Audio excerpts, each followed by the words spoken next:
Jedną z atrakcji nadmorskiej Ustki jest trzecie molo położone około 600 metrów na zachód od wejścia do portu. Nieukończony falochron jest pozostałością wielkiej inwestycji w latach 1938–1939. Nowy port miał zapewnić morskie połączenie między Niemcami a Prusami Wschodnimi, omijając w ten sposób Polskę. Wielkie otwarcie nowego portu planowano na 1941 rok.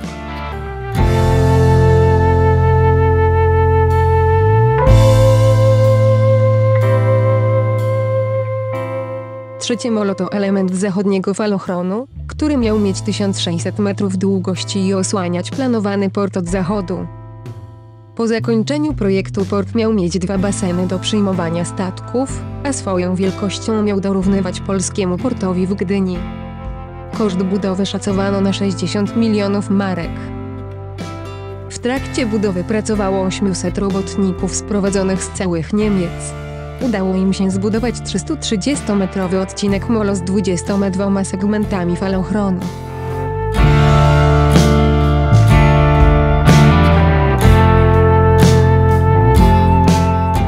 Pale mierzące 13,5 metra wbito naprzemiennie w 5 rzędach.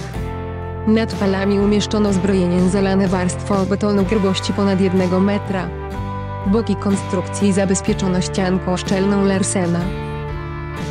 W marcu 1939 roku zmieniono technologię budowy.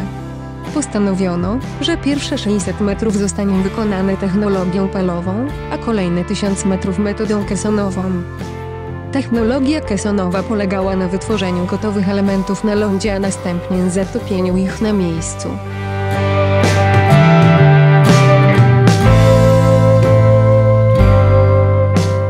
Pracę przy budowie portu wstrzymano 23 września 1939 roku.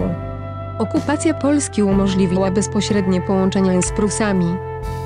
Koszt wzniesienia nieukończonego falochronu wyniósł 10 milionów marek.